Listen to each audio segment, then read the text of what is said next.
Hi, everybody, and welcome to the RHAP B&B for week 6 of Survivor 48.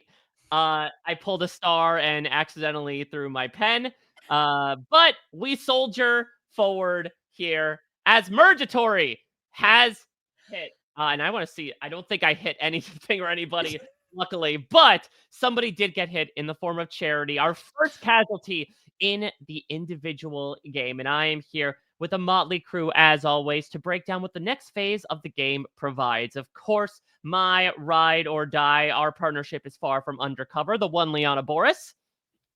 Thank you, Mike. I am here ready to talk about everything from the merge. Are we calling it merge? Is it the official merge? Look, listen, I very much understand everyone's desires to be called the way that they want to be called. At the same time, I don't know. We're bringing on, an out-and-out Survivor purist here in Josh Wigler.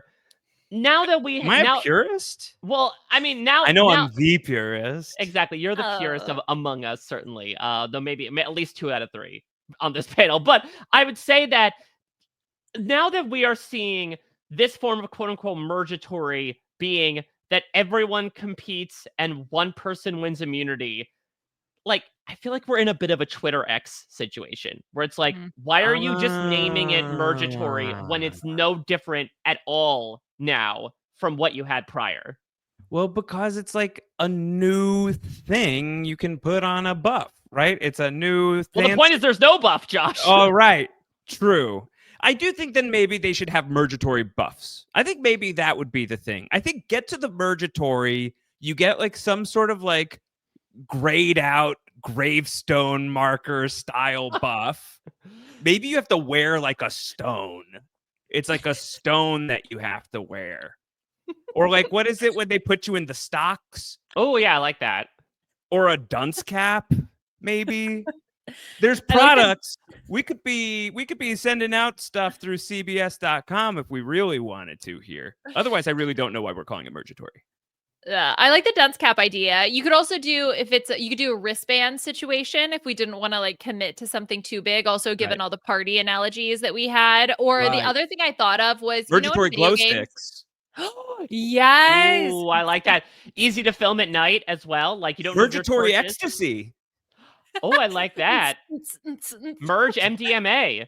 Yeah, here's Jeff, your Molly. You rolling? Oh yeah. I mean, we'll talk about some metaphors right? of tribal council that maybe people thought he might have been rolling on something when he was there. Yeah. Oh my gosh. The other thought I had was it's sort of like in video games and there's a blacked out character that you haven't unlocked yet. Oh, it's kind of that energy. They're there, you almost have them, but it's just you need to unlock them first. Yes. Mergatory Joker for a Balatro fill-in. That could be interesting. You like made it to round 4, but did you? Josh, how would you have felt if instead of going on the journey and rolling dice in a game of Yahtzee, if they played Balatro? Would that be better or worse? Much better. It's a game of skill. There's some luck involved for sure, but it is largely like make use of what you got. Almost any hand you can win Balatro with. You just got to be creative. And also there are you could get like really bad luck with some of the cards that you draw. But like you could probably like, I don't know, Survivor Balatro would be fun. For like I have to imagine that one of these online survivors is going to start instituting Balatro as a challenge at some point soon. There you go. Tony Balatros. There you go, Tony Balatros. I mean, that would be, and the hit sequel to the Survivor card game is basically making your own real-life version of Balatros called Tony Balatros, in which you have a bunch of idols and advantages that you have. Balatros would be a very fun game to play, because Tony was all about power-ups too, and exactly. Balatro is a game of power-ups. So, yeah, Spy Shack Joker, there's a lot going on here. I mean, look, but we're doing dice. I'm more of a merge-a-wig, not a mergatory, personally. We saw that one party won all the seats in the house this week in the form that Charity was evicted from the house party here. And look, it's interesting because I would say for what has been, in my opinion, a very strong, both physically and quality-wise and solid season so far, this was a bit of like a fine episode. There were certainly fun moments. We can certainly talk about, say Star's coming out party, say appearing out of nowhere to swipe the advantage, all that fun stuff. But when you look at, okay, it was just a pretty open and shut vote on Charity. Yes, it was a 7-5 to 1 vote, but it's because literally everybody was splitting and Say just wanted to be a petty Betty.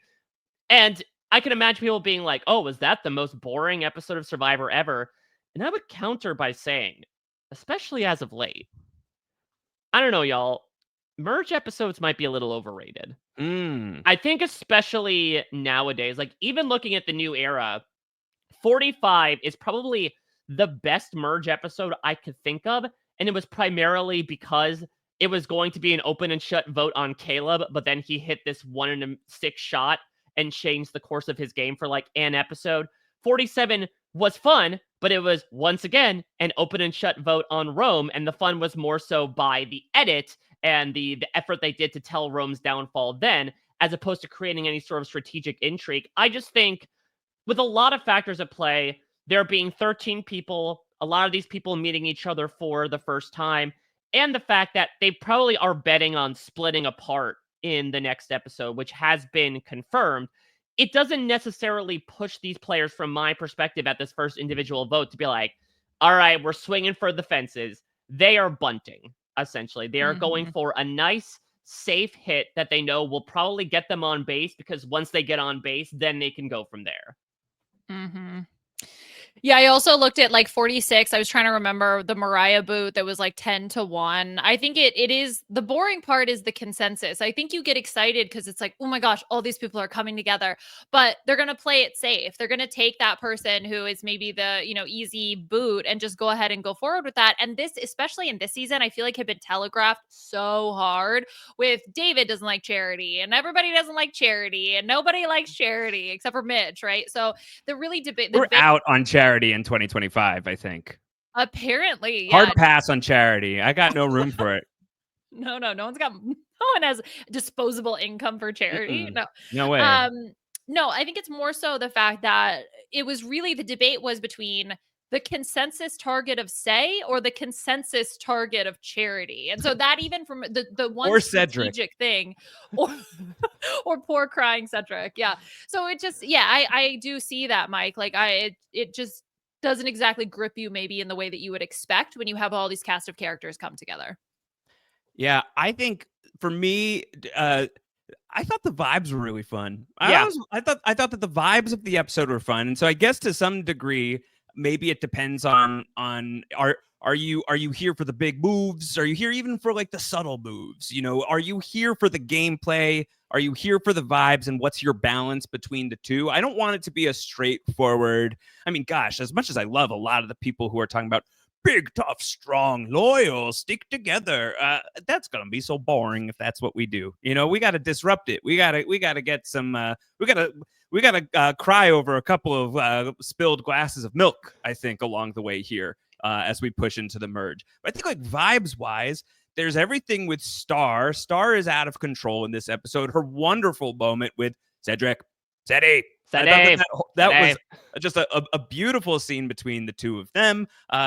Star dancing and pulling, I guess, Mike Bloom pulling a star. For those who don't watch the video version of the podcast, something fell at the very start of the pod. Oh, no, I mean, I should say what fell was my dignity, but I did fully and accidentally toss the pen out of my hand in pure gesticulation. Like, if this is a boring episode of Survivor, it still gave us, I want mozzarella sticks. There's stuff here. Yeah, so Sabe doing her best Bubba from oh my Gump. God, yeah. We got pomegranates. I crushed those. I mean, there was a lot of laugh out loud moments in this episode for me. So even the final button of you're seeing all of the votes come up as Charity is giving her final words, and of course, Say just voted for Cedric. Say whose life was very nearly on the line, just voted for Cedric. Couldn't resist. So petty. So Incredible. Unbelievably petty and ridiculous. There was some good comedic material in here. Is a little bit of a boring vote, I guess, but we're also saying it's a boring vote for a vote that was really close. There was a lot of people voting, and two really big targets, like two people who amassed a whole buttload of votes. So I don't know. I thought it was fun. I had a good Yeah, time. I definitely enjoyed it, and I think to your point, nowhere is that dynamic better represented from again this little Gordy, kind of like a Kong you give like a dog when you want them to be quiet, where you put a bunch of peanut butter inside, sitting on a pedestal for the taking. And here comes Charity. She thinks she's got a clear path. This is going to be the thing that she needs to access the next part of her game. And freaking say, like the Predator, decamouflages, jumps out of nowhere and snatches it. And the music's like, yeah! As she does it, it was just such a perfect scene that I think, to your point, should be representative of the fact that diving into some of these episodes, the outcome may be pretty rote. We're not getting any really Kagayan merge moments anymore where it's like, oh my god, this big player just got taken out. But there is still the smaller moments of these people interacting with each other for the first time. You mentioned Star and Cedric have never exchanged words with each other. This could be the first bit of dialogue, Liana, the two have ever had with each other within 2 weeks of playing.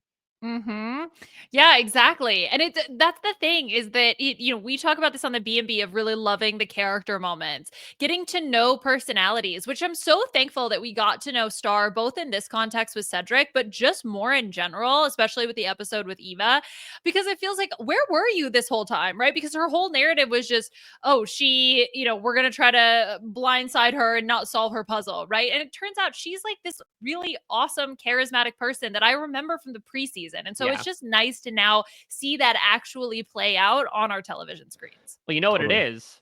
Stars don't come out during the day. And now the sun has set and it's Is her the time to shine. Mergatory nighttime? Dusk, right? Yeah. It's like that transitionary period before it becomes the night. You start seeing stars at dusk. There's like little like star-pecked dusky sky. And it's interesting, though, because I feel like if you look at pictures of a sunset and a sunrise, you'd be hard-pressed to tell which is which. So it's also sort of like, either my game is setting or it's just on the rise right now. Yeah. Josh, I got to get your thoughts on all things Say. She continues to be the biggest... Exactly. Continuing to set records, I believe, for confessionals in Survivor history. Still the main character. Obviously... due to, the things she had done both on Vula Beach and on the mat at challenges, certainly earned a reputation going in. May or may not have been emboldened by the fact that she then proceeded to come back from a reward that she went on by, grabbing something at the right time and proceeds to list off everything that she partook in to some of these poor people.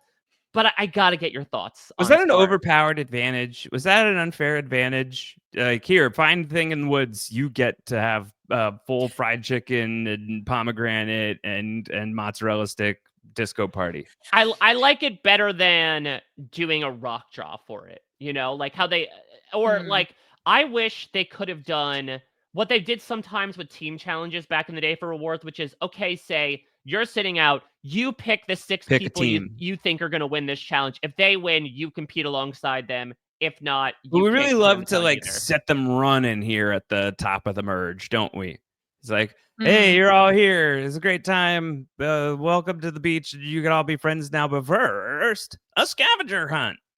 And so remind me, I remember from last season from 47, Genevieve ultimately does end up finding this advantage, but it's out like on a buoy in the middle of the wader. Yep. After to the point where that like Sam is like, yeah, that's probably not it. And he turns around and goes back.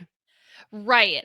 And the other thing, too, was that the social consensus of that group was, we don't really care, right, about these advantages. So part of me feels like this is a direct reaction to the cast's approach of like 47's approach to that advantage, where they were like, we're just going to put it in the middle of the jungle where it is very clear on a pedestal and all you have to do is run and grab it. Like, you will get this advantage. How dare you not accept our advantages or be interested in them? That is how it came across to me. Yeah. Like you would really have to all be just deciding to sit down here right now in order to miss this thing. Okay, so how do I feel about Say is ridiculous television, ridiculous TV. I think I've seen a lot of Abby Maria comps I think that feels right to me. I think that she's bringing some big Abby energy to the proceedings. This is once upon a time, I think, a player that I would have described as like a time bomb player, except the bomb just keeps exploding over and over and over again. Every single time Cedric's like, I think I could defuse the bomb, and the bomb just explodes again and again and again. He just keeps collecting shrapnel. So I'm mesmerized by Say still being here. I cannot for the life of me understand how this happened last time around. I was as befuddled about the decision to get rid of Bianca over Say as a lot of people, I think, especially from Cedric's point of view, that like Say doesn't seem like she's got the best poker face, doesn't seem like the best liar, definitely has if you vote for me you're dead energy. And I feel like how is Cedric not picking up on that time and time again, that this really is, who is it who says in this episode you got to get rid of Say, he's going to ruin your game, dude? Chrissy. Yeah, Chrissy, who I was going to call Carla. So I'm glad that I asked who is that person, because I don't remember names anymore on the show. And so yeah, I thought that was right. Like, what are you doing keeping her around? So I have no idea how she's still here, except for the grace of Cedric, and I'm dearly hoping that she's here for a very long time, because I think she's outrageous television.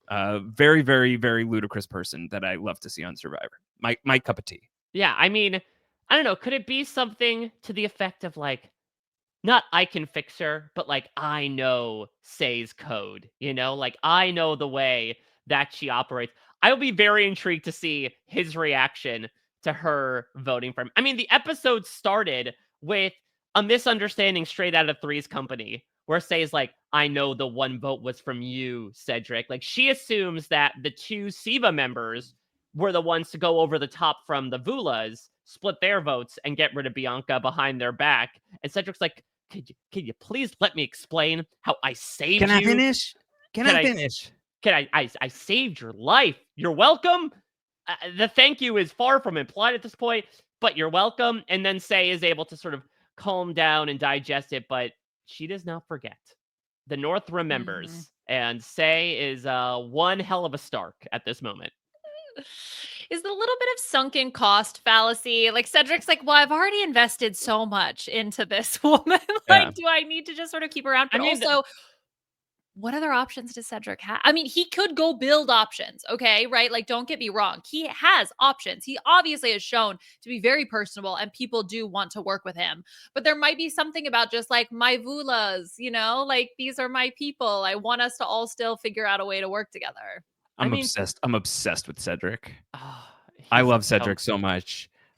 Cedric just like almost fully unwittingly just crushing dreams for no reason.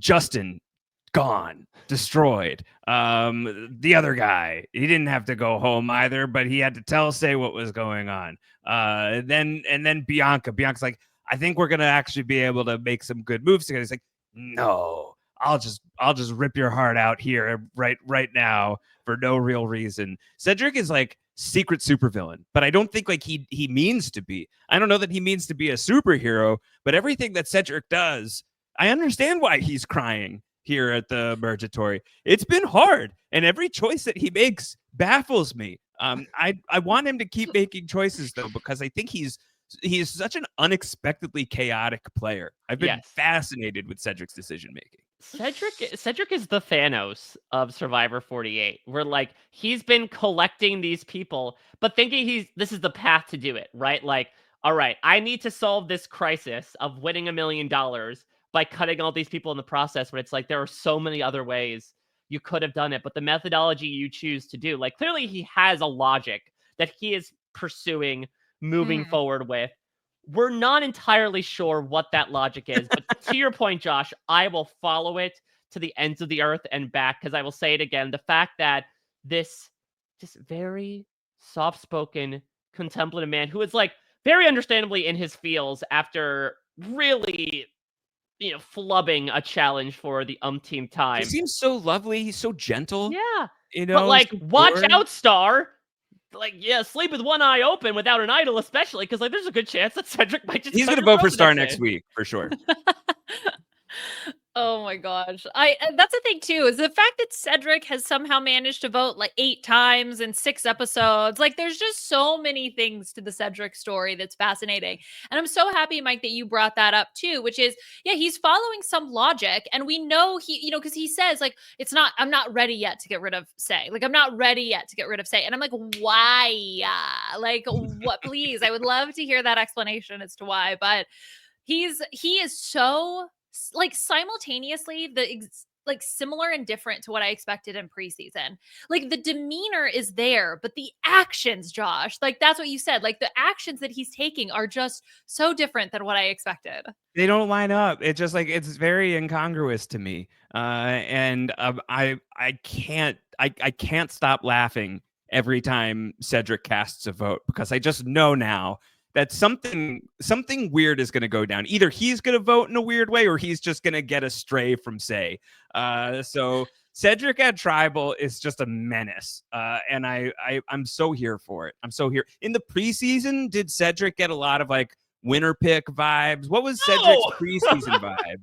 People were like, this seems like a very nice, mild-mannered man. I don't think anyone Yes. clocked that this man will have voted off, 7 people in 6 episodes, that he would have cut the throats of 2 people that, one decided not to tell his vote to him right before Tribal Council. The other person decided to tell the no vote to him right before Tribal Council, and he did the same result anyway.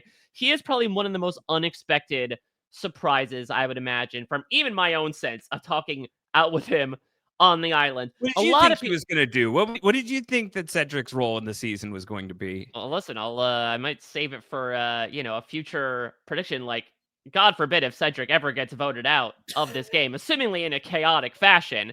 But I thought he was gonna just be like a pretty stable, under the radar force on the Yeah. season that probably ended up getting voted out due to like Vula losing every challenge in the pre-merge. Spoiler alert, that's where I had him going. So Yeah. far and away exceeding my expectations, delightfully so. Oh, 100%. I totally agree with what Mike said. I believe during the draft we did, Shannon mentioned that she had Cedric quite high on her draft board. And I think I said something like, really? Just, I couldn't see it. I couldn't see it. And I'm so happy to be wrong because it's Yes. just a joy to watch him on this season. Of like people on the season, of like cast members, if I were drafting them based on how much I want them to stay on my TV, Cedric would be in the conversation of a first round pick for me. I love him. I can't get enough. I'm just so intrigued by Cedric's decision making, and the fact that there is seemingly like a lot of like emotional depth there too. And I'm always here for this is really hard and I'm having a hard time with it. I feel like just the way that he was cracking this week and Star being there for him was such a beautiful thing. Such a beautiful thing. So this was my Joe and Eva, was Cedric and Star. This is where I got hit in the feels, was this week in that scene. I thought was just so wonderful. Well, what makes it incredibly touching, Josh, I'm not sure if you know, but Star has this really significant line of like, there are a lot of dads who can't come out here and do what you do. My dad couldn't. And there's a reason why she used the past tense, is because Star lost her father, and actually talked with me out there about how significant that was in her life, because she realized that she was not actually getting a lot of the support that she was giving out to her family members during that time. And so it's a moment that has weighed very heavily on her and has clearly like left a big hole in her life. And so I think it means a lot that, again, this is probably less than 24 hours after you have actually conversated with this guy and you are comparing him to one of the most important figures you've ever had in your life. Like, that's a really tangible connection that I'm glad we got to see. I will echo what you said before, Liana, that Star is just such an incredible ball of energy that, between Loggy winning all the time and the way things were going for her, I was nervous. I was like, oh man, I wish that's the stuff that Star bottled preseason could have been, solicited out, much like the little bottle of stuff that Say grabbed from that pedestal. And we finally got our dose here. It was for my money, this was the first vote she ever cast on Survivor. It may have been the best time we've seen someone cast a first vote on Survivor, maybe since like Ethan, who had the emotional thing of like, it's so great to be back, which obviously was very loaded with a lot of stuff. But to have Star, first off, like, maybe going along with that house party analogy, just sauntering her way up there, heartiest felicitations, just ready to party her ass off. And then listen, I'm no physicist. This might shock a lot of people. I don't know how gravity worked in that instance. The pen quite literally defied gravity, where it was like the force. Liana, could you explain gravity? Honestly, this was mythical. This was the onion or the garlic gods, I guess I should say. Yes. Why does everything look like garlic? Which is also, yeah, let us not obfuscate, like, Stars voting confessional, incredible. Then it immediately cutting to Eva, openly questioning the aesthetic of the season. Mwah, chef's kiss. So good. So good. But now she must unlock, oh, that's why our tribe flags were shaped like that. Like, this is the garlic season. Yeah, they never been to tribal Garlic council, so it's like, oh, I didn't realize this was a whole All thing. right. The fans have voted. We're getting you food at the start of the season, but there's a twist. It's just raw garlic. Tons of it. I was thinking for Survivor 50, in the hands of the fans, Yeah. if we could vote for which vegetable is going to be the theme of the season. Oh, that's very Big Brother, like, vote for the have-not food. Yeah, exactly. So it could be zucchini and cucumber, or I hope so. onions and tomatoes. I want people. I want a bunch of returnees carrying a big old onions dicks and around. tomatoes. Personally, Like, all right, we're starting you off with food. It's steakhouse salads. It's tomato. It's thick beef steak, tomato slices with some red onion on it, and you have to eat them together. Yeah, exactly. So many options. See, we're coming up with so many ideas. I think, speaking of food, the other thing that stood out to me about this episode, and this is, I guess, maybe a question more than anything else. Why did Jeff call it the merge meal instead of the Why feast? was it not the merge feast? That really bothered me. I don't know why, but it really, really bothered me. I mean, some would question whether a soup is a meal or not, but Kenny Banya would say that this is a meal, because will also copiously list out. Indeed, there was a hearty amount of food there. Mm-hmm. Yeah, that sounded like feast. That sounded like more. It definitely sounded more like a feast than a meal. I feel like a meal is important. A meal is something that you're supposed to have every day. You're not supposed to have a feast every day. And so I feel like the feast, that's an event. A meal is breakfast, lunch, or dinner. And that spread kind of looked like breakfast, lunch, and dinner. That was a feast and dessert. Now, I do have a thought. Could it be that we've seen a couple times Applebee's or like Outback sponsor the merge meal? Did Applebee's like say, we'll roll with you, Survivor? You know, nearly 25 years deep. We'll roll with you, Survivor. But you can never use the word feast again. That's what I think it is. I think they copyrighted the term, and it's now the Applebee's branded feast. So they can't say feast. They're like, shit, let's go to the thesaurus. What else do we call it? A meal? Yeah, it's a meal. I hate that word. Meal. So it sounds mealy. It's not a good word. What would you prefer? If you couldn't use the word feast, what would you refer to this as? Like a merge spread? Merge banquet. Banquet. What about banquet? Absolutely. Yeah. Yeah. That was synonyms for feast. Smorgasbord, I feel like there's like you want opulent words, like you want to like open up a George R.R. Martin tome and read any of the paragraphs that you come to, because it'll just be describing a feast, and he will use other words other than feast. Ooh, and that will be what you do. What about like a merge reception? Because like a reception at a wedding, right? The food is sort of implied, and then maybe you're also then trying to get people to dance. We'll certainly get into dances in this episode, like making an entire social getaway. Yeah, I think, I'm going back to the whole lawyer Applebee's situation that I'm imagining as part of the contract. You cannot have a word that is better than feast. So I think that's the issue, because I think there's an argument to be made that banquet goes above, or even potentially reception goes above feast. So I think it had to be something categorically below a feast in terms of magnitude, because the meal or Applebee's lower one obviously has to be the top. Yeah, so meal or lower. Exactly. What's lower? What do we get that's Snack. lower than meal? Snack? No, but snack sounds hot, right? It's like, well, you're all getting that bird snack. This cast is already full of snacks. Yeah. The merge snack. I think meal might be bottom rung. I think I don't know. I think snack is categorically smaller. How about like a merge bite? Yeah, and it's just like amuse bouches. They Yeah, just get, exactly. Like little a tiny spoon of something. tiny spoons. Yeah. Yeah. Here's the merge more- spoons. Not the merge spoons. But also, I mean, of course, in addition to the classic merge meal, we also had another birthing into Survivor moment because, of course, you have to be birthed into everything when it comes Yeah, the to amniotic Survivor. mud is back though. This is more so like, are they like reliving their own birth then? Considering that like they've already done it once before. Also, Survivor, I love you.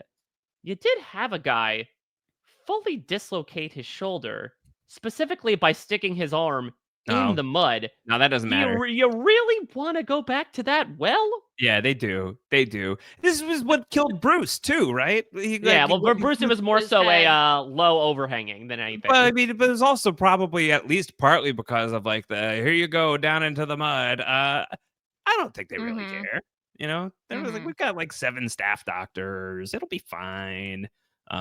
Jeff Probst loves mud though. I don't think that, in all of the years that I spoke with Jeff Probst, that it ever really came up like, so Jeff, you a mud man? Because I wonder what I. Oh, that's interesting. Yeah. That's the first question I asked Who's your mud him. guy? And Jeff goes, oh yeah, big mud guy. Ooh. Like I feel like I'm looking for my mud buds out here. I really wanted them to name the merge tribe Mud on Blood versus Water, but no one was going for it. That classic Survivor Borneo challenge where everyone threw themselves in the mud? That was my idea. That was a Probst original. Yeah. Yeah, maybe the signs were there all along. He is a big mud guy. I think also. I thought you just said sides, and then I was like, merge sides. That would be worse than a meal. Not that like I would be down for the sides because I'm sure that there's like lots of really good sides you could put out, but like if you're just like, and then whoever wins, you get sides. And they're like, well, is that all the fixins technically, or is that different from all the fixins? Well, all sides would be different than just sides, I think the fixins refer to the additional things. Yeah. Right? I feel like are the sides. So I think it does count as the sides. What about like merge tapas?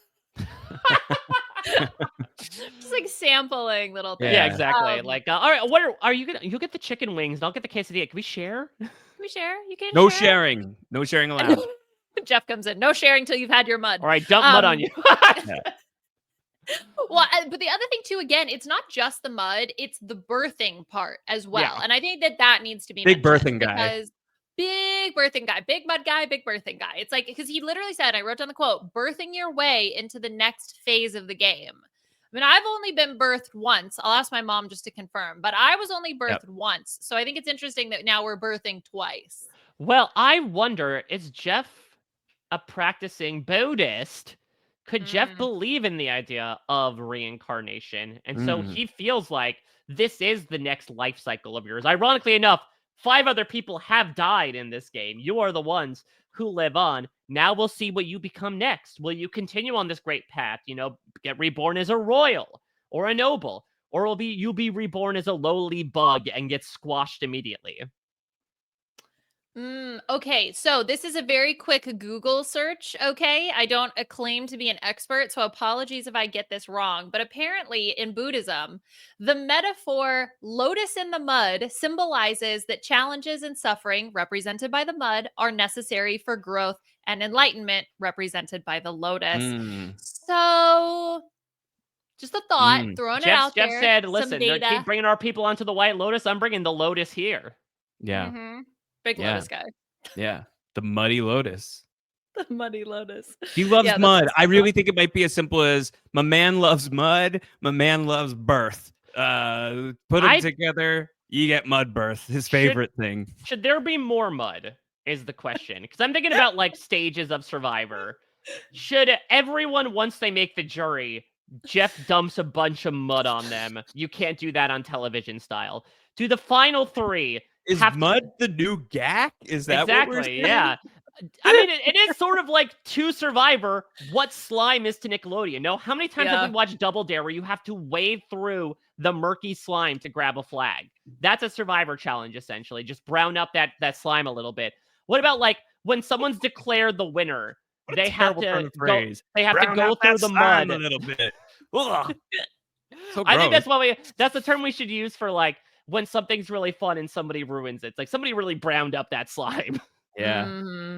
Yeah, I don't think anyone's really explored the idea of not enough mud.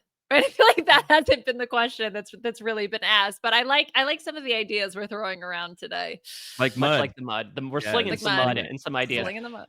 Before we move on, I'd be remiss to not move on from mud to milk here. Oh my Like, god. What? Chocolate milk, the mud of liquids. Wait, mud can be liquid, right? I mean, Mud technically is- not mud- maybe not maybe the mud of ingestible liquids, I should say. The mud of beverages, beverage mud. I mean, who would have thought that yeah. this was a way to not only to cause two of the biggest guys to bond over their frankly obscene dairy intakes. All right. I got questions for you. Both of you.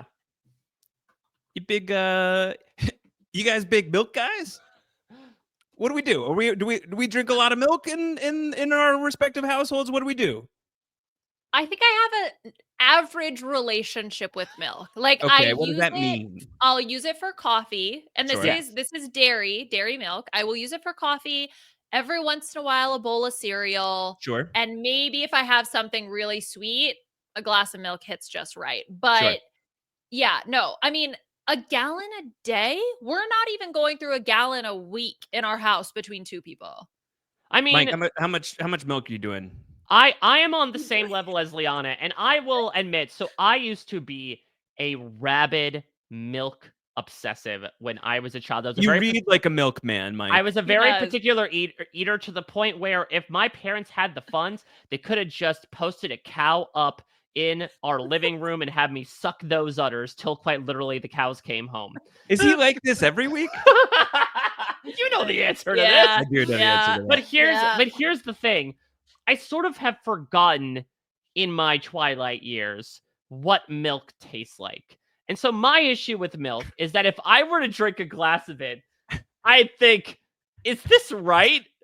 Is this spoiled? Or is this just what milk on its own tastes like? How do you go from suckling the teat of a cow level of consumption to being like, I forgot what milk is? Is this a condition, PTS vitamin D? Is that what's going on, Mike? What did I think I might have gotten everyone has like an allotted milk tolerance, and I think I expended it early on. I mean, not quite literally. I could intake dairy without any digestive issues, but like maybe I got it all out of my system to the point where I have just completely decommissioned myself from remembering what milk on its own tastes like. Yeah. So I don't want to actively drink something even with a sweet treat because I'm like, I don't know if the tastes match up. And I get in my head as to like, what's the condition of the milk? Is the milk spoiled? What? Just like what is the taste of milk? Can you describe that to me so I know for next time? I'm about to Instacart you some milk. Yeah. Like, you're gonna next podcast. You are drinking milk on the episode. I just never thought that you'd be like lactophobic. This is a big surprise to me. I mean, it's not lactophobic. It's more so like lack anxiety of like I'm not sure what this is going to provide for me. Yeah. Wait, what do you mean? I'm really in a milk. I mean, you know what I'm in? I'm in milkatory. Where like there's this milk, and I'm like, I'm not sure what it's going to do, how it's going to be at this moment. I'm kind of just like, what do you mean of like what it's going to do? Like what is I don't know if it's that spoiled milk is or going not. to take? The spoiled milk, I would imagine, as I've learned very recently, is not good for you. It'll have your dad spiking your glass out of your hand to avoid drinking it. Oh, sure. Yeah. The dairy's gone bad. That's my primary worry is I don't know. Okay. Let's play out the scenario. You go to the store, you buy a half gallon of milk that is unopened. You go home, you open it, you drink it. Yes. That's probably not going to be spoiled, Mike. Like if it is, mean, you check got a the XP lawsuit on your date. hands. Check the I XP mean, date. obviously, check the expiration. Yeah, you might And not, that might not have been obvious to And that's the Milk other thing as Bro, Mike well, Bloom. because now I've gotten in my head about like, listen, the sell-by date is sort of suggested at this point. Like, it's not a hard and fast thing. So I'm like, okay, now it's 2 days past. Is this the right time?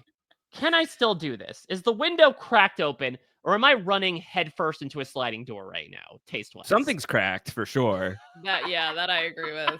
Oh my god. You know what I'll say? I enjoy a glass of milk now and then for sure. I definitely it's got its time and its place for me. But I feel like a gallon of milk every day.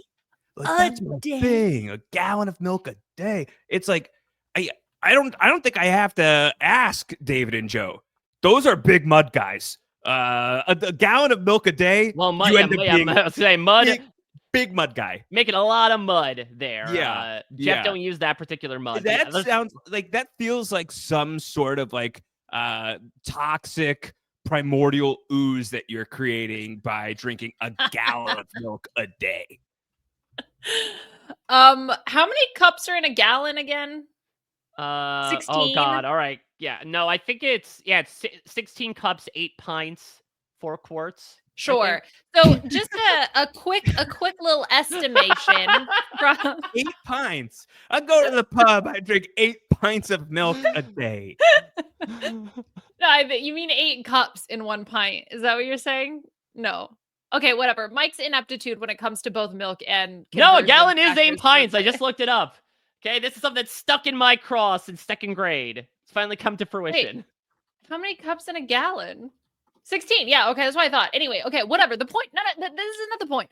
The point is that I did a quick Google search on whole milk, chocolate whole milk, okay? Yeah. 210 calories per cup, meaning 3,360 calories per gallon. Like, how is David must be running? I mean, obviously I get it. He's jacked. Like, he needs the calories to maintain his muscle mass. But oh my gosh, that's insane. All he's consuming? Is it just like- milk? If I were to, for 2 days, I would drink like what? Half a gallon? No, a gallon over 2 days, or like That's a day 4 and a pints. half. And then that's all. Thank you, Mike. And then that's like all I would drink. That's wild. That's so much milk. Yeah, Yeah, That's could it so be much that David's milk. just been on an extreme liquid diet for years? Like, you know how there are the fruitarians or like those who eat bugs. Like, David's been trying to peddle the all chocolate milk diet, and he's the first customer. This is what ends up bringing the Sia money back, because Sia is like, I'm also a chocolate milk drinker. I'm also must give pro you- chocolate milk. More money to, don't you dare spend this on getting out of your trailer. Well, it's You must interesting. only spend this on more milk. Well, it's interesting though, Liana, because I feel like could there be a Taylor Hale Lay's situation where, granted, I mean, it's tough. If Survivor had live feeds, I would imagine David would be talking nonstop about particular brands. Obviously, that's going to get censored out. But there's a non-zero chance that Nesquik hops in those DMs and is like, Oh, you want to do something for us? Want to do hashtag ad, hashtag sponsor? not since Got Milk have I heard so much about milk. Okay, To the so point he's out where there. I will listen. There are sneak peeks of the next episode, and I'm gonna spoil things a bit. The Merge Tribe is named, I think it's Niu Nui, which is Fijian for cow's milk. You're kidding me. I am not. I wish Wait. I was. No, wait. Say that all again. Every last word that you've said Yes. before. So drink it in, Josh. The Merge Tribe name on Survivor 48, as will be revealed next episode, even though, again, you could assume that they merged in this episode, I believe is NIU space NUI. And according to many people out there, including some of the contestants themselves, it is roughly Fijian for cow's milk. Okay. Let's vet that. Let's do let's go English to Fijian translator.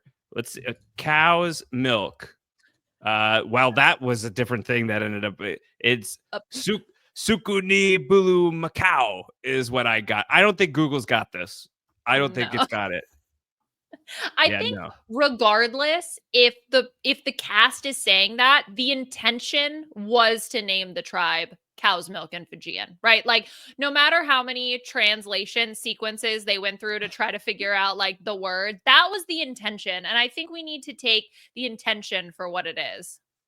They should just call it milk. Let's just call the tribe milk. Yeah, I like that idea. I mean, you could have a tribe. There's a tribe in Australian Survivor named Fire. I feel like milk is the next logical step because then it's like, let's just forgive any sort of cultural pleasantries at this point. The aesthetic of the season is making up an entirely different culture. Now, why didn't they name it Garlic? Garlic would have been fun. Ugh, garlic and milk feels like it doesn't feel. It's not sitting well with me as we're talking that through right now. That's very true. Actually, I do wonder, obviously last episode we had the whole moment with David being fondly reunited with his milk with the soundtrack to support it. If David and or Joe had won, I wonder, like the team challenge, I wonder if they would have had milk at that merch piece. I don't think there was any milk from what I saw. I didn't catch any milk. Clocked 0 milk. So that would track for me to some extent, but that would be some very weird favoritism of like I know your favorite food is milk. Anytime you win I know that it's all you eat. All you eat is milk. I mean, could that be though? It's much like, when vegetarians go on rewards, they offer some stuff for them to eat. Maybe that's the accommodations for David. It's like, I know you only drink chocolate milk, and unless you're going to be like Kyle from last season and like forego your diet plan, any port in a storm, David's sailing on right through. But I would imagine when it came to coming up with this tribe name, I hope we get a scene from it. I would imagine there was a very strong 2%, if you will, that was jockeying for this name and nobody else. They didn't skim on the name. Nope. Mm, They man. went no half and half there. The vote was basically half and half. It's whole. We're really milking it here with the milk stuff. Oh, I'd be remiss not to discuss while we are talking about David and Joe, something that has certainly caught the attention of the Survivor fan base as well in terms of its discourse. So I would love to check in on both of your perspectives on this. We have one undercover alliance in Camilla and Kyle, and now it seems like we kind of have an undercover alliance on the shell of an undercover alliance in the form of these like strong people, right? The jocks. It's Eva, it's Joe, it's Shaheen, it is David, and it is Kyle. And specifically, it's not just trying to have an alliance be built in muscle mass, but perhaps in moral mass as well. As David vocalizes, as Jeff will put so well at Tribal Council, pretty firm ground to stand on for someone who had never cast a vote before in their Survivor career. We're getting rid of the social butterflies. We're getting rid of the puzzlers, the strategic players. It's time for the honest and integrous players to finally have their day in the sun. Again, suffice it to say, it provided a lot of reactions from the internet. Liana, what say you? Well, all I hear is Big Milk talking. They gave him those talking points. Milk stands behind honor and integrity, and screw those nerds. Does a body good. It doesn't do a body evil. Exactly. So obviously that's where it's coming from. No, look, I think David's okay, so while I might not agree with David's perspective, I think for me it's still interesting to have somebody come in and vocalize that, because it just provides another dimension to the game, another player who's going to approach something differently. And unfortunately, I don't necessarily think it's going to work out the way David thinks, because we're already starting to see seeds of Kyle not trusting Shaheen. So there's so much. Oh, and the next time on that we got for this episode, Camilla saying, oh, we're going to pin this on Shaheen. So maybe Shaheen somehow is in the middle of all of this, but it just feels like this is not something that is going to last, because we're already seeing it start to crack. Yeah. What do you think, Josh? It'll be real boring if this is it. We got a lot of roads still ahead of us here. We just merged. We just survived Mergatory, and now we're gonna just be in California girls are gone, but the milkmen rise. Like, I'm not here for it. Though I like a lot of them individually, almost all of them I would think individually. But like we're the integritous ones, we're the honorable ones, we're the good guys. It's Survivor. miss me with that. That's very old school. And I guess I kind of like it because at this point, that level of old school feels a little different now. Yeah. But I won't like it if it succeeds, I think.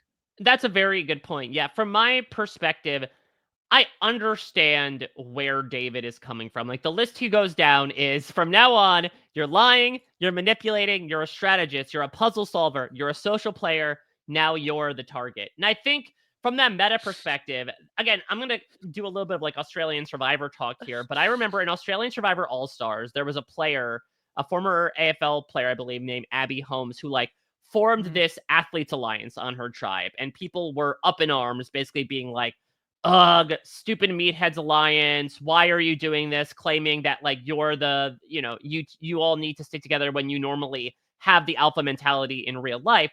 But up to that point, Australian Survivor sort of had the meta of, by and large, the people who succeeded the most were not those types. Those types almost always end up getting picked off because they're seen as threats. The ones who ended up winning are not too dissimilar from some new era winners that we saw, which is like, just maintain your sort of middle of the road position, perception wise, target wise, take out the people that are more threatening than you towards the end of the game, make yourself shine towards the end, wind up sitting next to the right people, and you've got that $1 million check signed. And so I think it does make sense from David's perspective in that we have not seen a person like him win this game in a long time.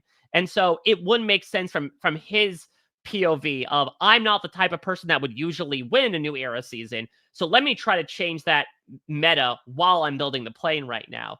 I think, unfortunately, where it falls apart is the moral claim.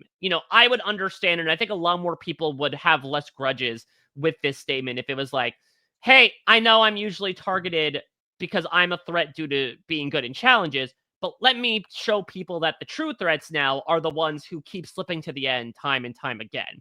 But to instead also bank that on an implication that, like, you shouldn't need to play the game by lying and scheming. I think it's interesting, Josh, to your point, that it seems a little anachronistic. And I think in the discourse as to, like, can Survivor ever go back to that type of game? I suppose we're seeing this from this mentality. But it's never great in reality television in general, where you are essentially playing like a goofy game show in a remote environment to be like, we are the good people and they are the bad people. It is never going to turn out well for you. Well, what's interesting too is, the previous week, Joe and Eva have this incredibly heartwarming moment, and they are, America's favorite players for a whole week. And then now here they are on the like the strong guy squad. Strong bad. And so yeah, is it like strong bad? Are these the villains now? Because I feel like you would think kind of like this sort of has like I don't know, Leon, does it smell like spoiled milk here? Does it seem like there's a little bit of a villainous aroma when we open the carton on this alliance? I mean, I taste test this for Mike. Well, yeah, exactly. This is Mike would not be able to tell, right? So we know Correct. that we shouldn't use him. Look, I mean, definitely the perception of the confessional was not positive, right? And I think because I think the editors could have edited it in a way that doesn't come across so preachy and, as Mike says, moralistic in terms of claiming that moral high ground. So I think from that perspective, it does scream a little bit villain. And I do wonder if that was a conscious choice, given the fact that, Charity a little bit was painted as a villain. So I'm curious if now, like, this is the new sort of villain that's coming out and sort of a little bit of a villain alliance. So I think it's going to be interesting to see how this narrative continues, because this was the first sort of element of negativity that I feel like we had with get the strong sort of people together. All right. Well, we mentioned Charity. Let's keep the spotlight on her and talk about how we thought she would do pre-season. Liana, did you think her game would rise in altitude or come crashing down? Yeah, no, she was flying for a bit at least. I did have Charity making the jury. I said Charity flies through the pre-merge as Siva never once attends tribal council in the first half of the game. There you go. When the merge hits, Charity and the rest of her Siva alliance, aka C squared K squared. I don't know why there's math. Okay. But Well, I'm assuming Well, that's that's Charity, Chrissy, Camilla, Charity, Kyle. That's it. yes, Yep. those were the 4. Yeah. They do a fantastic job keeping their loyalty a secret. For example, they sacrifice Mitch, vote opposite to one another, and generally maintain their distance.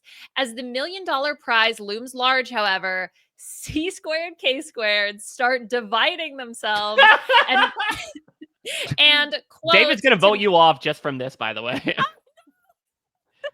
It's too much I math. deserve milk. I don't deserve milk. I don't deserve it. So quote, to make a long story less long, these actions self-sabotage and send Charity home right before the finale. Charity will also give us a plethora of fun new nicknames for the cast, including, but not limited to, the Daredevil Dynamo, Mr. Fitness Frenzy, and the Blaze Queen. So The I think Blaze Daredevil, Queen. Blaze Queen. that was Now, going is to she be in the Chrissy. Dream Blunt rotation or the Nightmare Blunt rotation, the Blaze Queen? So, I mean, if we could see more of Chrissy, that would be very helpful to have an understanding. Also, I thought it was of- going to be Star because, of course, she reminds us of Crystal Cox, who famously had beauty, brains, brawn, and blazing speed. Sure. Of course. No, these were all, I think, Siva nicknames, if I remember correctly. So the Daredevil Dynamo was David. Mr. Fitness Frenzy was Mitch because he was a PE teacher, I think. And then the Blaze Queen was, of course, Chrissy as a fire lieutenant. So I said that her allies were Chrissy and K squared, but her enemy was the square root of K squared plus the Storm Chasers. Jesus Christ, Liana. I know. It's complicated. The point is that it's actually root. it's Camilla specifically, not both Kyle and Camilla, because I believe I had Kyle going earlier than Charity. So that's why it's the square root of K squared, just K, which would be Camilla in the circumstance. Okay. So, Oh, yeah, God. yeah, I should have needed a graphic calculator for your prediction. I got it. Yeah, get your TI-83 out, baby. We're going for it. All right. Anyway, Well, go ahead, you It's talk pretty now. close up until a point. so Thank you, Josh, I for went a trying. little more. I went a little more verb in my SAT component than Liana's mathematic portion, Sure. but we got to the same score at the end of the day, as I had Charity also making the jury. Here's what I had to say. Wanting to play Survivor to make up for lost time, Charity plays like she has none. That means she'll become the Tony the Rat she wishes to see in the world, aggressively hunting for idols from the jump. When Charity finds her tribe's idol, she believes her game is clear for takeoff. However, her take charge attitude gives her a lot of turbulence, especially when other natural-born leaders like David and Chrissy balk at her orders. Charity will not be afraid to speak her mind on the mat, something that makes a bristly first impression with the other tribes before they even get the chance to meet at Murgatory. Once the game turns individual, Charity becomes public enemy number 1, someone who nobody is particularly close to. But when she pulls off a clutch immunity win, it scuttles the plan more than a wayward baggage carousel. While perceived as an easy next one out, Chrissy is brought in as Charity is brought in as a wild card on a couple of votes, controlled by the Sivas that she assumes she's in an alliance with. At a certain point, though, the deck re-scrambles, and when she begins moving the metaphoric beverage cart to another row, that means it's time to put her game on way too much ice. Charity will make subsequent claims in her exit press that they had to get rid of her first, or she had a path laid out to win the entire thing, which will prompt quite the subtweets from her cast members. Her ally was Siva. Her enemy was Siva. Mm-hmm. So she's a flight Okay. attendant? Did you pick that up? I wasn't sure. I was making sure I got it. Yeah, you should have had more references, Mike, but not enough. I'm sorry, they got taken out of TSA. Yeah, sir, you're only allowed to have 8 ounces of references. Flight outside Puns. Yeah. You're going to have to check that. All right, well, Josh, keep us in check here. Who do you think was more on the money with the predictions we gave to Charity? I really think it strays for Liana, like, once we get to like the Murgatory jury phase. But otherwise it was like exactly basically what we saw with Charity. So I'm gonna give a point to Liana here, I think.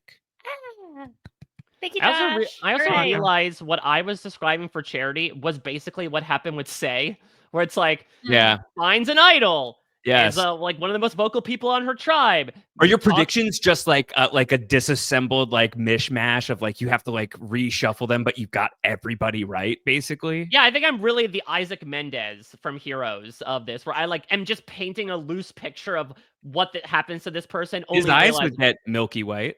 oh yeah, oh absolutely. And then it turns out that no, it's actually referring to another player entirely, and I missed the fated castaway. Oh, so close. All Almost right, there. well, we are very close to our next game here. But first, we have to Ooh. talk about what prompts this game. Because you talk about how this was an episode that was full of delightful, funny, WTF moments, and maybe no moment represents that better than the metaphor Rumspringa we had at Tribal Council, where, first off, Mary's comparing everybody to dogs at a dog park. And Shaheen is talking about how this is like going from, a small gathering with friends to a big house party. And Jeff says, okay, forget the dog part. I want to focus on this party thing. And then he proceeds to talk about this twice. That's the wild thing. Forget the dog park, man. I want to talk about the cat's meow. Yeah, because so he gets into this first comparison about how, oh, you're going to this party and you're doing one dance and everyone's doing another dance. And everyone's like laughing, joking, like, oh, Jeff's in on our reference. Isn't that a great time? And then later in Tribal Council, where people have full and well moved on, Jeff's like, yeah, but let's check it back in on that house party metaphor. Because I thought of something else. Probst is raving. He's raving. He's ranting and raving here at this house party. Liana, what does he know more at this point about love or parties? Well, it depends. Are we talking about love, like in terms of relationships between siblings or family members? Because I feel like there's still a big gap there. Yeah. Yeah. No, I think to me, like the most interesting thing was, this sort of like fascination, which even prompts Camilla to sort of say, man, that man loves dancing. Which I think is funny. So now she had the line of the episode for me. Between that and I don't know if you all noticed when Mary was making the dog part analogy, it just cuts to Camilla going woof woof woof. Mm-hmm. Yes, so good. But it's more and then an obsession. And then this is where Club Condo comes in with just simultaneously clarifies it, also deepens any sort of mythos as to what this place is, of like, if you're not going to a house party, you're going to Club Condo, which I guess is that the Applebee's feast? If the regular house party was the meal, this is like an exclusive VIP experience where you can do the robot and the bossa nova and nobody will judge you. Yeah. Club Condo is cool. I really wanted to go to Haunted House though. Exactly. Everyone's going to Haunted House. It's just sometimes there's moments where like, is Jeff a real person?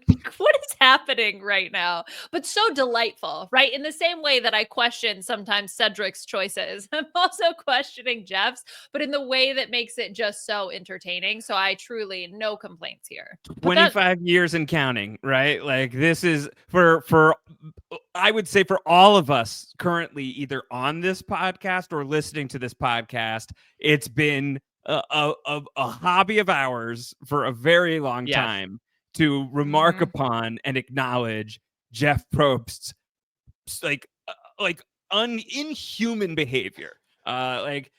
This could he could be just an alien in like a flesh suit. I don't know. He does a pretty good robot. Could be a robot.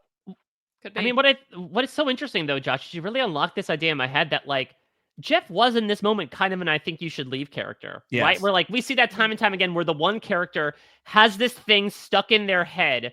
It's the Patty character. Christmas came early. Yes, exactly. I was about to say the Patty Harrison Christmas came early person. Exactly. Where they just take this one thing and they will not leave it be. And that was kind of Jeff with the house party this week. That everyone else had moved on and Jeff was still back at, all right, but if I'm doing the bossa nova, which like, Jeff, you the more you talk to us about your upbringing, the more honestly positively fascinated I am by like the life that has culminated into the person that you are, that is running this show we love so much. Who's doing the bossa nova? He shouted out his brother in this one too, isn't that did. right? He shouted out his middle brother, not his youngest brother Scotty. Did not get the mention. Yeah, he loves his middle brother. Do you think he had to do the bossa nova? Wasn't he like a water boy or something? I feel like we heard that. He was story. that was the story with Brandon Donlan's boot, that he was the water boy on the basketball team. Yeah, so I'm imagining him just entertaining the team so much. But then there was also the story about how he grew up in Kansas, but then had to change schools to go to Washington. Again, I'm piecing together slowly the pieces of mythos that Jeff Probst has developed over these tribal councils. That's why I'm grateful for them, is because we just get great Jeff Probst lore every 15 episodes or so. This was, Wild. There was some vintage Jeffrey in this episode, I think. Jeff was wiling out at tribal council. I like my middle brother. Shout out, what is his name? Ken? I thought it began with an S. Yeah, I don't remember. There's only so much I can keep up with. Shout out to that guy. Shout out to that guy. Jeff is just Brent was his middle brother. Brent. Yes, of course. How could we forget classic Brent? Yeah, because Say was talking about Brent Probst. Because they were talking about this is a dysfunctional family, and Say's like, yeah, just like in any family, the middle children don't get love, and Jeff's like, just so everyone's clear, I know you all have this top of mind right now. I love my middle brother. And he got lots of love, okay? That feels like the kind of thing that you say without provocation because you're very ashamed of how you treated your middle brother once upon a time. Yes. Too much much not information. have to volunteer that.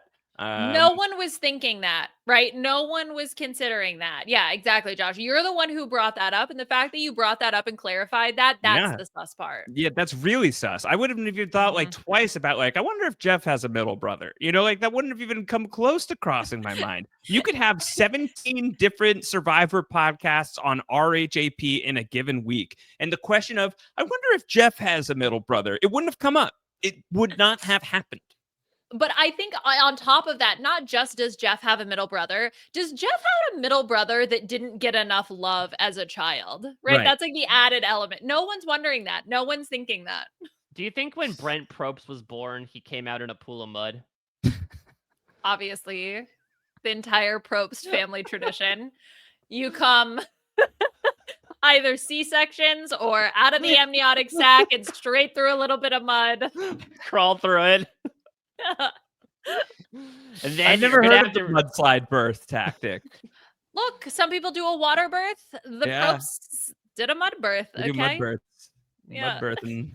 Well, I hope to not muddy the waters for you with this next game here, because Jeff, as he usually does, inspired me. And we do this a lot here on the B&B, where I survey the listeners and I give them an option of several things in a certain category for them to assign to the players of the currently existing season.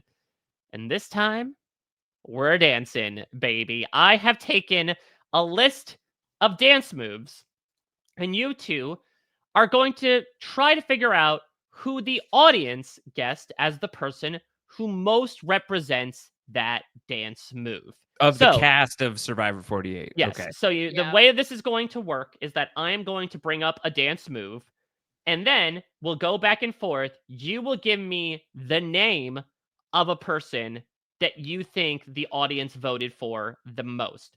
We are doing this Family Feud style where the percentage of votes that were gotten will culminate into a score. So if it got 70% of the votes, you will get 70 points. We'll keep going back and forth till we're done with the survey, and the person with the most overall points will take home the win. Okay. Yeah, the most two qualified people to talk about dancing. I mean, they call me Wigler, I was gonna say, you were doing a little bit of the bossa nova during that one video that, no, I think that was a video of Jordan Kalish dancing to the Josh Wigler song. Oh, when did that happen? At a wedding, I think? What? I'm not I going don't know to why I know that any this. further. I don't know why I don't Yeah. remember what the I don't know if taste of milk is, but I remember Jordan Kalish. Maybe you There's don't want to know. a lot that I'm basking in right now. I just want to hold that very An dear to my A-mud. heart for a while. All right. Well, let us start with a move that Jeff had referenced during, again, his extended analogy. So, Yeah. Josh, and this is everyone on Survivor 48. So that includes everyone who's been voted out through this episode. Oh, as well as wow. the Okay. So Gosh, you may remember want to bring up a people. list of the contestants Yeah, as well if I you want to remind definitely do. yourself. Oh my gosh. But which Survivor 48 contestant reminds you the most of the robot? Okay, so we're starting with the robot. So would it be like a game bot? Is that like the way that we're like trying to think about this, or is it like who would be best at the dance? Honestly, it was all in the eye of the survey folks here. So it could be a lot of different criteria that they Can use. people get multiple dances? Yep. Okay, Mhm. So it's not going to be one assigned to one. got it. I feel like Joe Bot. I want to say that it's the Joe Bot. The Joe Bot. Joe do the robot. Okay, Joe Bot for the Josh Bot. Liana, what about you? Yeah, I'm sort of torn between two people, Cedric and Kyle. I feel like Kyle has that Thought about sort of Cedric too. logical, lawyery kind of game bodiness maybe. But Cedric also, he's a butt doctor, all right? Not a And bot he might doctor. use some robots throughout that process. And also, I don't know, Cedric maybe seems a little bit robotic. So I think I'm going to ultimately land with Cedric. Josh, I have some slightly bad news for you. Not a great prognosis at the moment because Cedric received 47.3% Oh, wow. of the votes. Just a robot. And Joe received 5.3 by comparison. Well, that's so, not that bad, though. It's 53 points, right? yeah. So you are behind by a Is that how that smidge. works? But Cedric obviously had the most votes, nearly half. Second was Justin. Oh, okay. Not Sure, what I would have that expected. tracks. That kind of tracks for me. Really? And then third was David with 7.1%. Okay. David. Oh, interesting. Okay. Okay. All Good right. Trying to data. get a Good sense of the data. viewers. Yes. Yeah. Good data. All good right, data, so good we had data. a nice little temperature take in here. So let's move into our Okay. next one. Liana, we'll start with you. Let's talk about Jeff's other oft-quoted move here. Which Survivor 48 contestant reminds you the most of the Bossa Nova? Oh boy. Okay. So oh god, let me look at the list. We're thinking like loosey goosey, flowy, right? Like that kind of energy. I'm gonna go with Mary as my option. Okay. And Josh? I'm trying to think of who among the Survivor 48 players reads the most like a Ninja Turtle.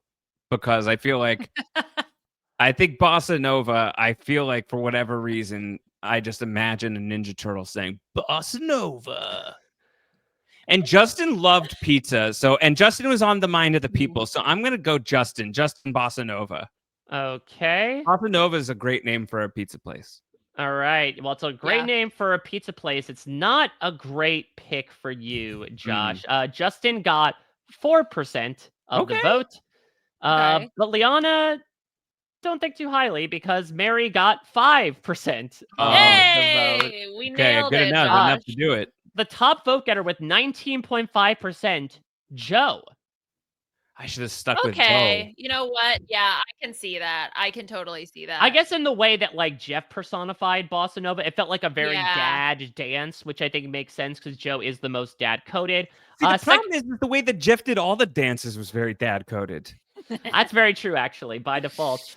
Second place. Jeff describing dancing, crying, because I'm a father too. Second place was David again. No, David was third last time. And third place was Shaheen. Okay. Which I guess Shaheen was the one who was involved in the analogy, so maybe he got associated there. That makes sense. Yeah, I could see that. All right, now the training wheels are off. Now I just threw out a bunch of random.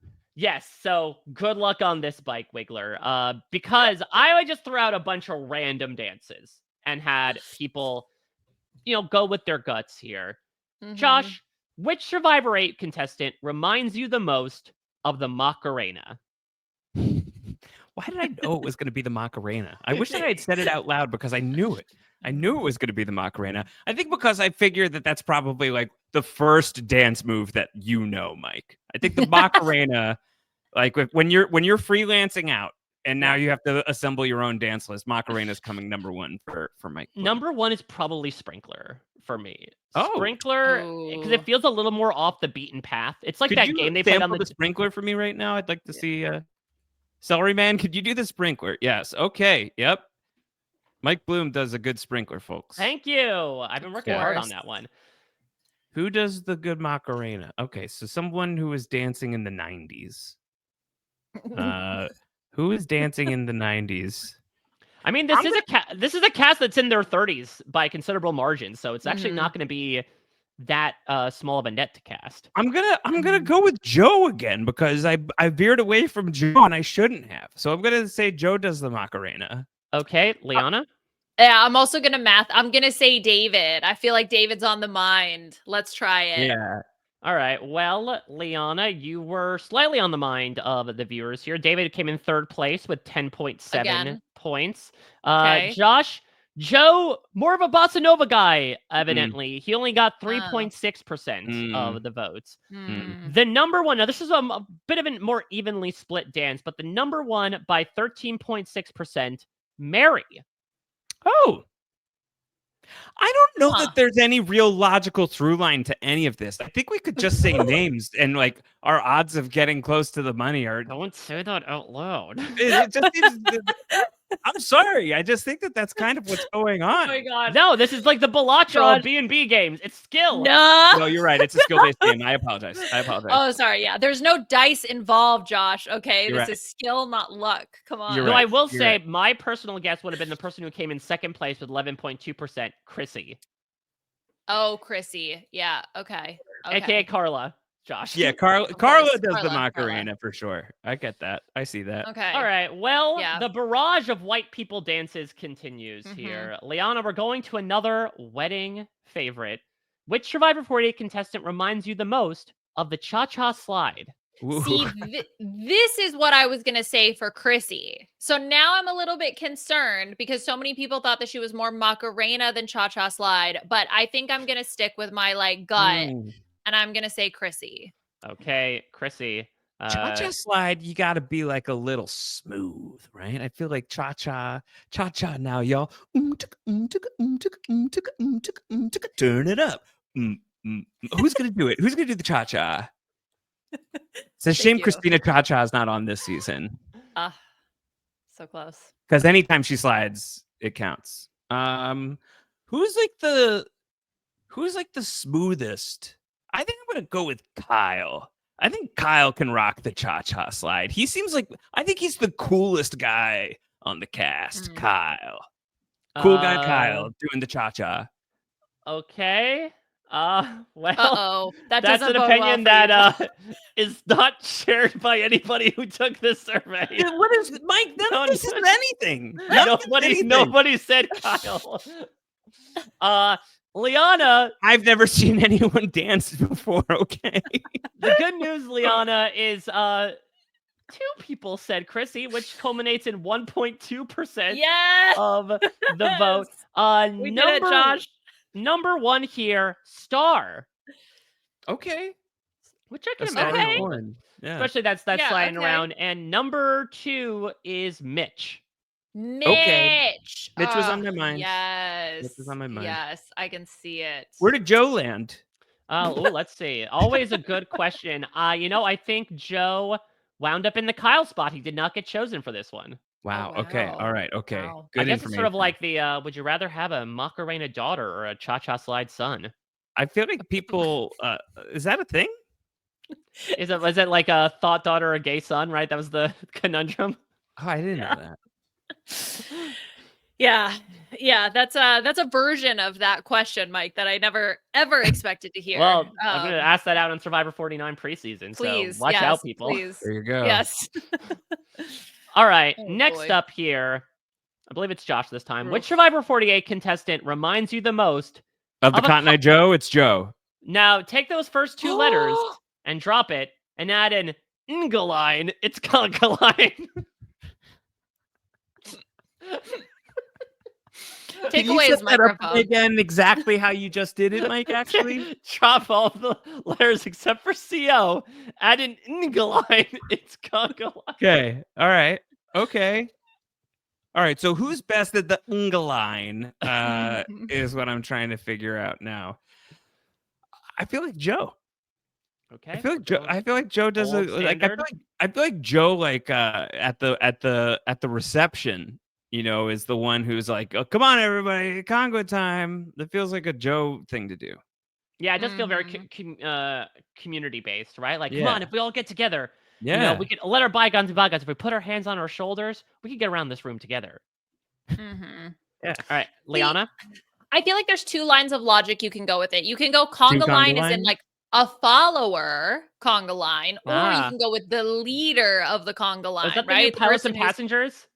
Yes. Are you the leader of the conga line or the follower? Jeff's gonna love it. He's a big dancing guy.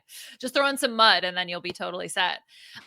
So from that perspective, I'm kind of like, I'm all over the place because I think you could use that logic really in any direction. So I think I'm just gonna go with somebody who I could see leading the conga line, and I'm gonna go with Shaheen. Yeah, that's a good bet. Let's go with He's leading it.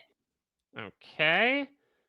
So we have Shaheen got 5.3% of the votes.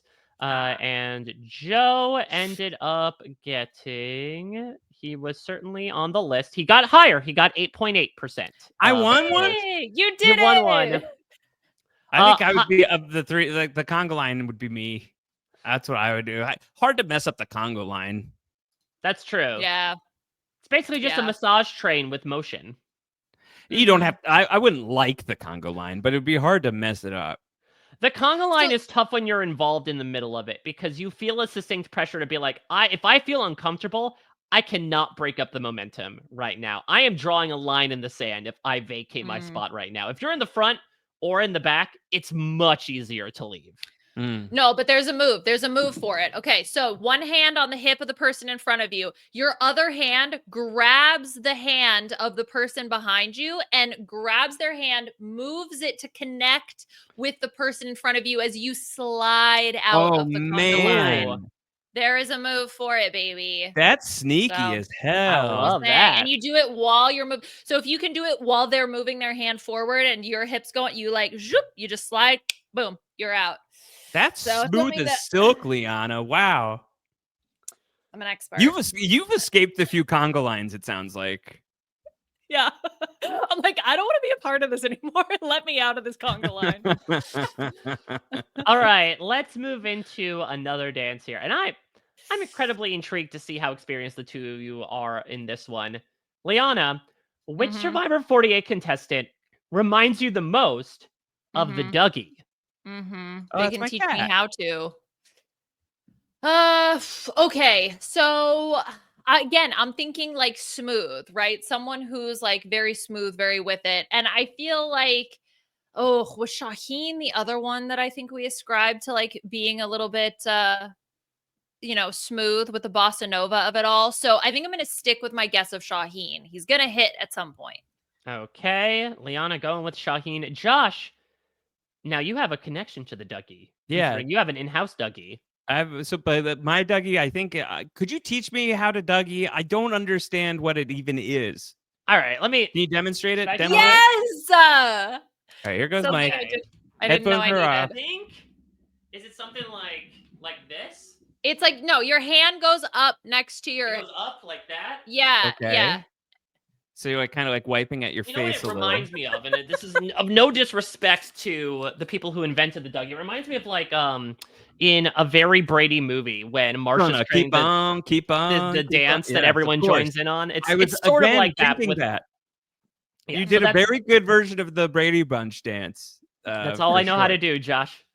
Yeah, I only knew how to do things one way, and that's full Brady. Full Brady. All right. Well, after that perfect demonstration, do you have a choice here for who best represents the Dougie? Joe. Okay, going with Joe. The goose eggs, unfortunately, will return, Josh. Joe Okay. not picked for the Dougie. And Liana, 4.8% said Shaheen.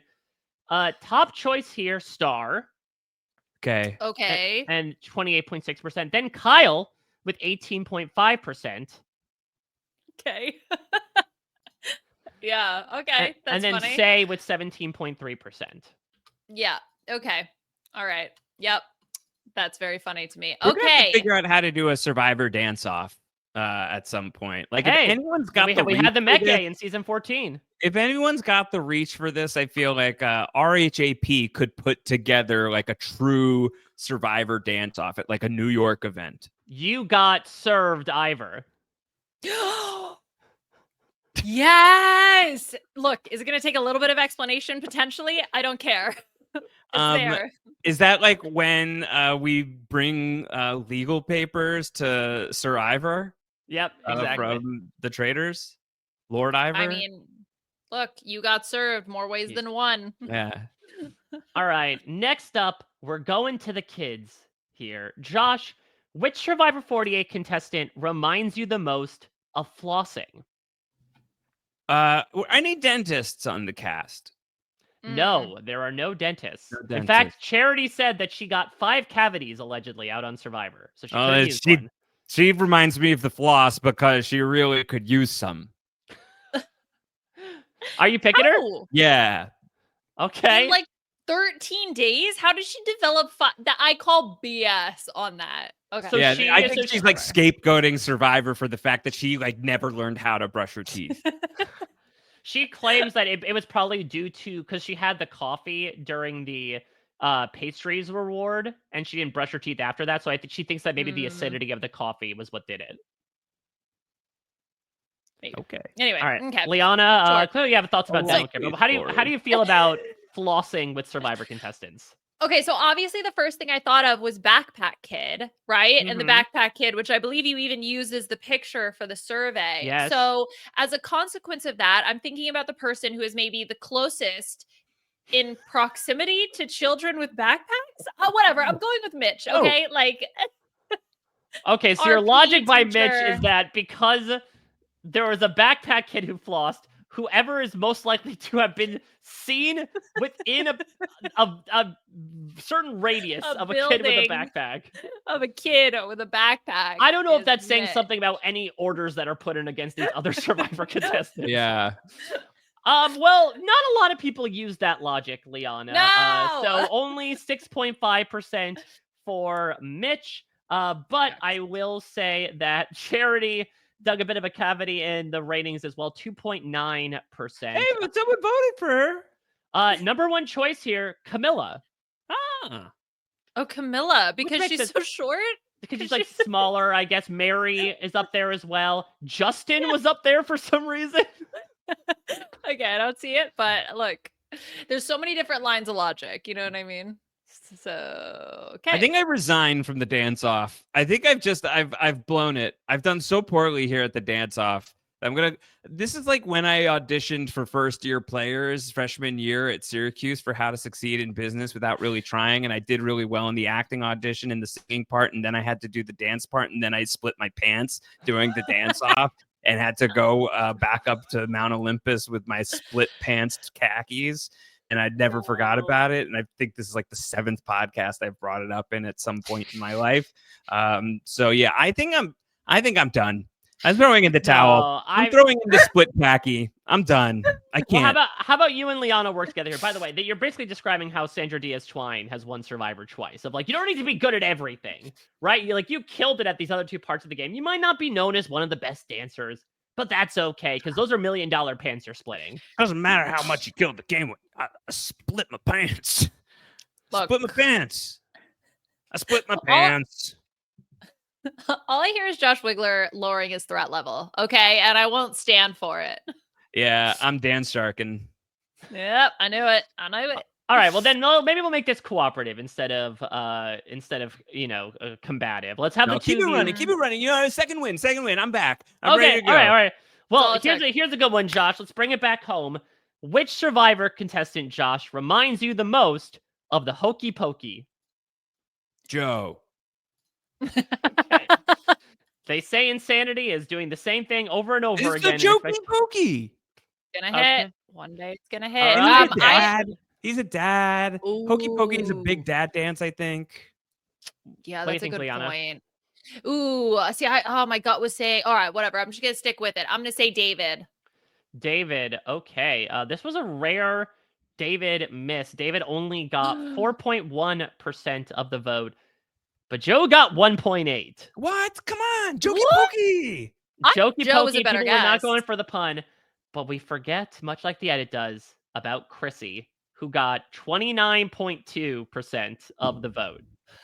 Chrissy. I could see it. Second place was Cedric.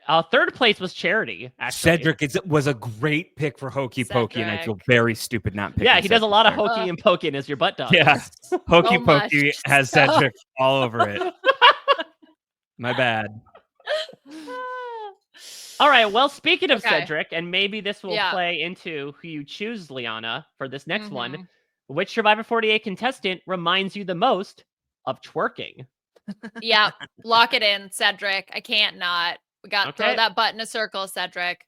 All right, low hanging fruit, and that fruit is a peach Mm. for Liana. Josh, what about you? I have.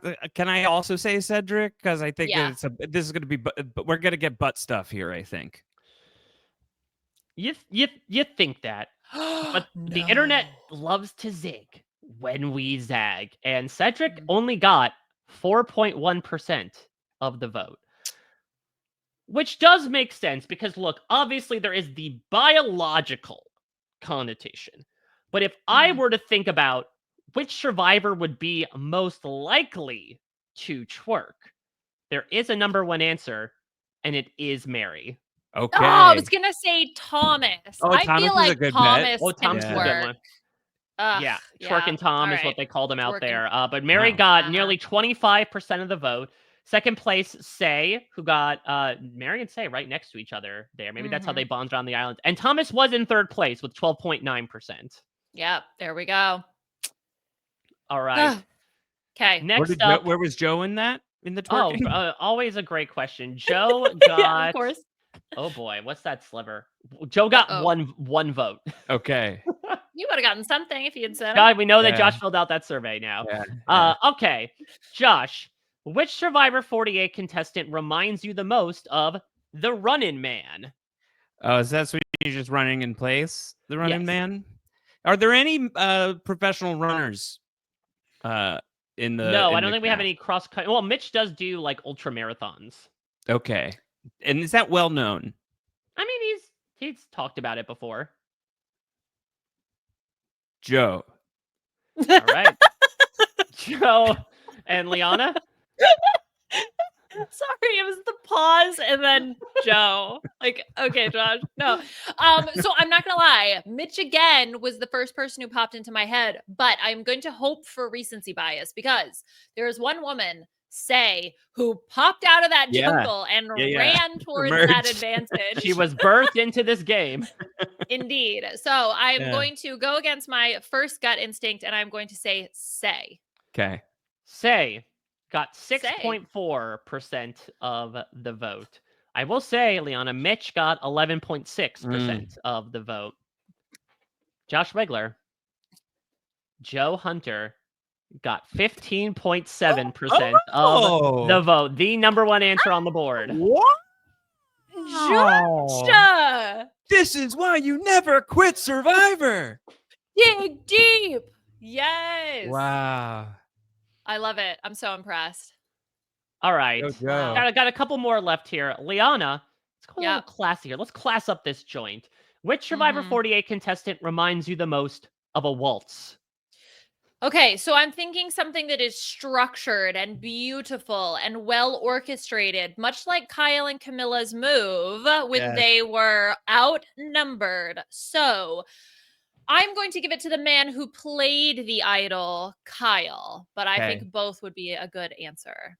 All right, and Josh? I am going to say Joe. again, but it's like Joe is giving me True Lies, Arnold Schwarzenegger doing the waltz. Joe holds Eva so carefully, like very gentle. Like I feel like Joe strolls up to the wedding floor, stealth waltzer. I think gonna say Joe. All right. Well, he wasn't number 1, but he was number 2 in the votes this time. Joe got 11.1% of the vote.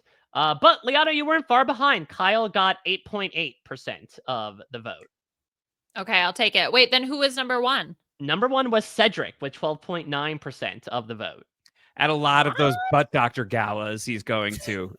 Though I can imagine what happens is that it's like at one of these like Regency era dances where like Cedric's dancing with a possible mate and then like spins them away and then another one comes sliding up. He's just like consistently bringing people in and constantly disposing them. voting out his dance partner. The Merge Gala, by the way. Ooh, I like that. That's a good one. Right? Is it above feast? That's the only concern. I don't know if it's above. Well, you have a feast at the gala, maybe. Sometimes. Yeah, they're equivalent, I feel like. You kind of get a meal at a gala. And I will say that it was Cedric first, Joe second, Camilla was in third. So Liana, you were on the right track, and then Kyle and Camilla were both up there. Charity also up there as well. Okay. All right. Last but not least, Josh. Which Survivor 48 contestant reminds you the most of interpretive dance? One could argue this entire game should be called interpretive dance. Interpretive dance. I'm not going to pick Joe this time. So that's like outside the box. Creative. What's the name of the person who got voted out first? Stephanie. I'm banking on people remembering who she is, but I'm going to pick Stephanie. I feel like Stephanie is an interpretive dancer. I feel like she has a lot of like Courtney Merritt energy.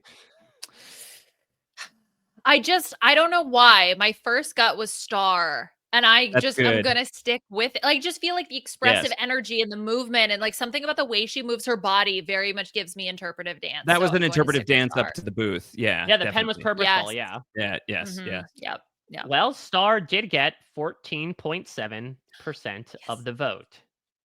In first place was Say with 18.8% of the vote. Tied with Stephanie. Whoa! What? See? Don't the call old it a enemies, comeback. Twins and interpretive dance, finishing with the exact same number of votes as well. That's amazing. That's actually amazing. Wow. You could not write that. I love that. Wow. Storybook ending for you, Josh. How many votes did Joe get on interpretive dance? Oh, good question. He got... That would be 0.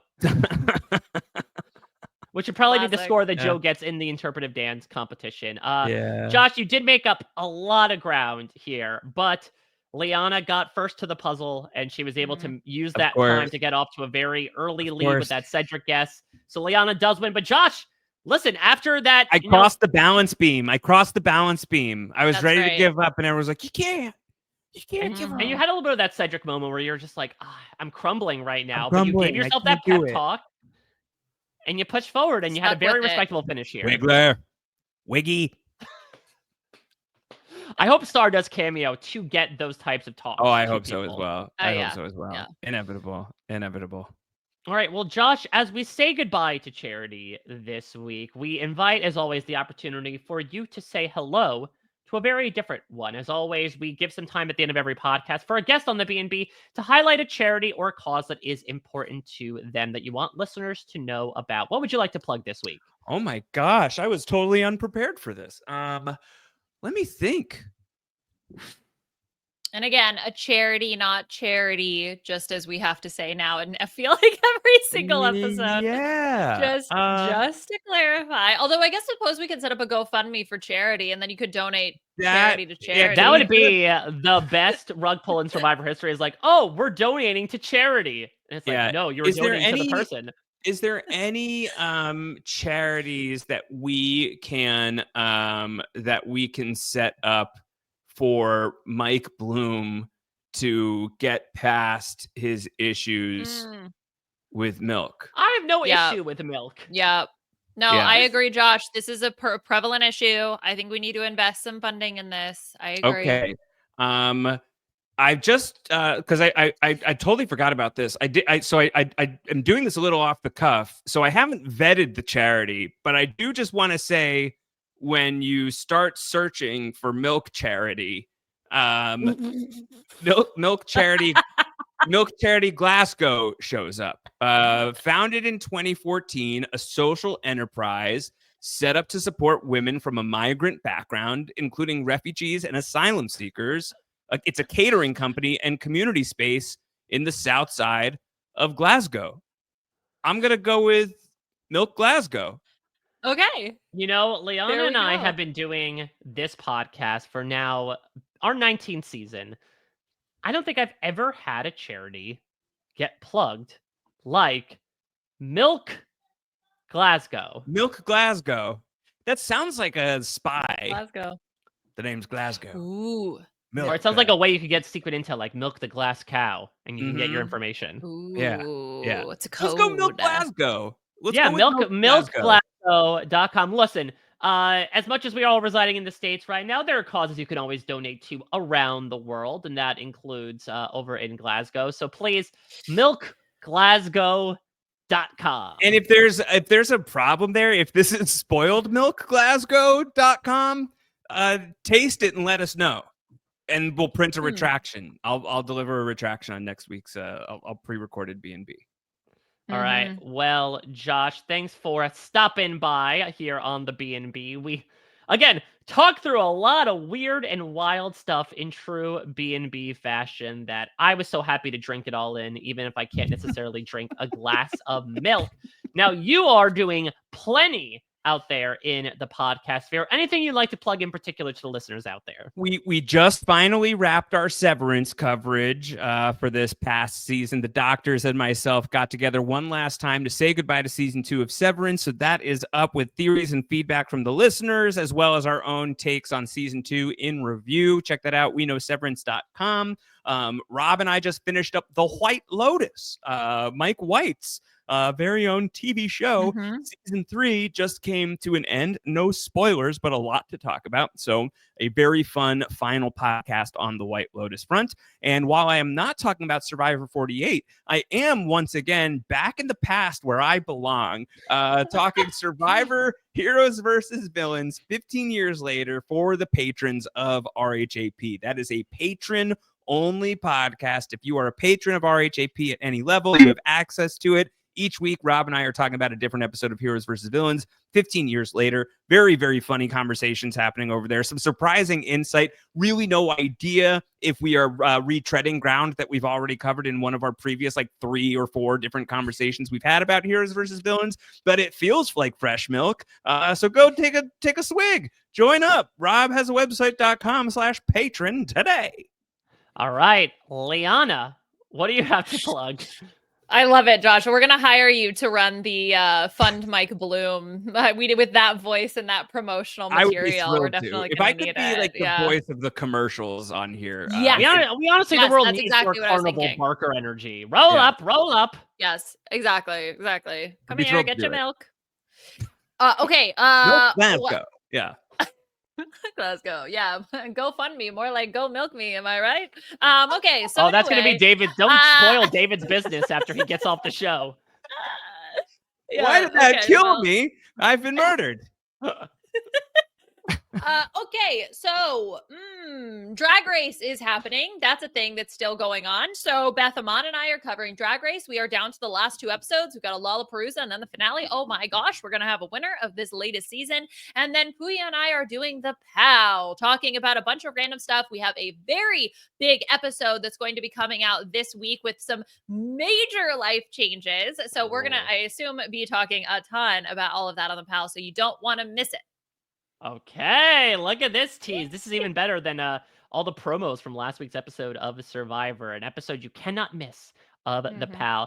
Check out all the usual stuff I'm doing. Got the chance to talk with Charity, which was great. You know, obviously, she had a certain reaction to, I think, the edit and a lot of the things that her cast members were saying about her sort of second-handedly. So she gave a lot of reaction to that.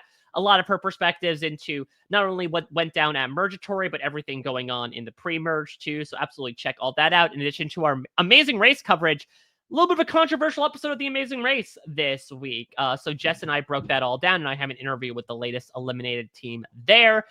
Covering The Last of Us is coming back this Sunday, which should be very exciting. Grace and I are going to be doing episodic recaps of that on Sunday night. And last thing I'll plug, actually, a little bit of a scripted deviation. The Pit is coming out with its finale on Thursday. First off, you should watch it. Secondly, I just got the chance to talk with fan favorite Taylor Dearden, who plays one of the most beloved characters of the show. It was a really great conversation. And listen, I've been very open on this podcast and many about, my own mental health and my recent ADHD diagnosis. And Taylor, who is also with ADHD, was able to describe about how she brought that particular facet of herself into her character and culminates in an incredibly popular portrayal. So if you're into the show, which you should be sure to check all that out, as well as all the other random stuff that's out there from me out on the internet at a Mike Bloom type, including in just several days' time, we'll be back. It seems like we're getting a possible double boot coming up here to kick off the jury. So we know that things will be shaken up once more. We'll see if this means that the Milkmen Alliance, as Josh coined them, will they be able to use this as an opportunity to solidify their alliance, or will it liquefy? We shall see next week when Liana and I will be joined by another guest of breaking it all down. Special thanks to the entire team behind the scenes here at RHAP for packaging this podcast for your eyes and your ears, and from Roll for America for his fantastic theme song, which if you're listening to the podcast version, you can check it out right now, and then check out the video version and watch me yeet my pen out of my window. Can you do that again? Can we go full circle? You have another pen to throw? I don't even know how he did it. I do. Thank you all so much for listening. Josh, Liana, thank you both, as always, for your incredible work. We'll be back next week covering episode 7 of Survivor 48. Until next time, everybody, we'll check you out at your next stay. This is RHAP. We know reality TV.